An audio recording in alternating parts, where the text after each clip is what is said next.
নমস্কার, আমি ডক্টর সুলতান খান, আয়ুর্বেদচার্য। আমি অ্যাকচুয়ালি একটা প্রোগ্রাম নিয়ে আপনাদের সামনে একটা রোগ নিয়ে আসছি, যেটা হচ্ছে সোরিয়াসিস, যেটা আয়ুর্বেদে খিতেবা বলা হয়। আয়ুর্বেদে কিন্তু 18 প্রকারের স্কিন ডিজিজ বলা হয়েছে, তার মধ্যে একটা হচ্ছে খিতিবা। সোরিয়াসিসে আমরা দেখেছি প্রচুর লোক এই রোগ থেকে আক্রান্ত হচ্ছে। কেন কি আমাদের চেম্বার আমরা দেখছি, আমরা যে পুরো ওয়েস্ট বেঙ্গল আমাদের অনেক চেম্বার রয়েছে, আমরা পেশেন্ট অনেক পাচ্ছি। যেমন স্কিনে সবথেকে কমন প্রবলেম পাচ্ছি আমরা সোরিয়াসিস। তো সোরিয়াসিসের চিকিৎসা আমরা দেখছি লোক একটা সবথেকে বড়ো সমস্যা থেকে ফেস করছে, যেটা হচ্ছে সমস্যা ট্রিটমেন্ট করাচ্ছি আমরা, কিন্তু জিনিসটা আবার রিল্যাপস করে যাচ্ছে। মানে ট্রিটমেন্ট বন্ধ করলে সমস্যাটা আবার ফিরে চলে আসছে। কিন্তু আয়ুর্বেদে এটা কিন্তু ট্রিটমেন্ট খুব সুন্দর রয়েছে। কেন কি লোক শুধু ওষুধের উপর ট্রিটমেন্ট করতে চলে যায়, এই জন্য সিমটোম্যাটিক্যালি রিলিফ পায়, পার্মানেন্ট সলিউশন পায় না। পার্মানেন্ট সলিউশন পেতে গেলে পঞ্চকর্ম থেরাপি আপনাকে করাতে হবে। পঞ্চকর্ম থেরাপি হচ্ছে 5টা কর্ম, যেটা আমরা শরীরে অ্যাপ্লাই করি, তখন পেশেন্ট কিন্তু এই ডিটক্সিফিকেশন হয়।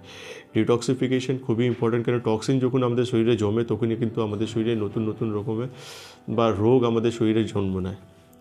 আমাদের শরীরে শারীরিক দোষ হচ্ছে বায়ুপিত্ত কফ, আর মানসিক দোষ হচ্ছে রজন্তমা। এই দোষগুলো যখন ডিসব্যালেন্স হয়, তখন আমাদের শরীরে নানা রকম হাড়ের সমস্যা, পেটের সমস্যা, স্কিনের সমস্যা, নিউরো সমস্যা, ব্রেনের সমস্যা, প্রচুর সমস্যাগুলো আমরা দেখতে পারি। ইচ এন্ড ইন্ডিভিজুয়াল রোগে আলাদা আলাদা দোষ ইনভলভ থাকে, ধাতু ইনভলভ থাকে।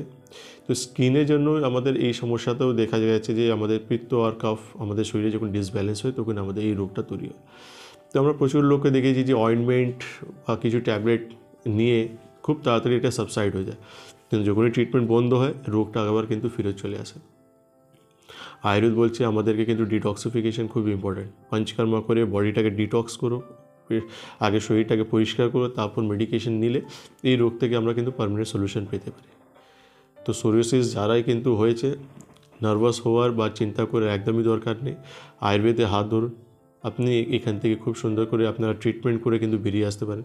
কিন্তু সোরিয়াসিস এমন একটা রোগ, যখন একটা রোগ আমাদের শরীরে হয়, সে আবার একটা রোগটাকে ডেকে নিয়ে আসে, সেটা হচ্ছে সোরিয়াটিক আর্থ্রাইটিস। মানে আমাদের শরীরে প্রত্যেক জয়েন্টসে গিটে গিটে কিন্তু ব্যথা যন্ত্রণা আরম্ভ হয়ে যায়। তো এই জন্য যত তাড়াতাড়ি আমরা শরীর থেকে সোরিয়াসিস থেকে বার করতে পারবো, আমরা কিন্তু সোরিয়াটিক আর্থ্রাইটিস থেকে বেঁচে যাব। তো ফার্দার ইনফরমেশান বা ট্রিটমেন্টের জন্য বা কোন চেম্বারের জন্য, টাইমিংয়ের জন্য, সমস্ত জন্য কিন্তু আমাদের হেল্পলাইন নম্বরে ফোন করুন, যোগাযোগ করুন। আজকের জন্য আমি এখানেই আপনাদের থেকে বিদায় নিচ্ছি।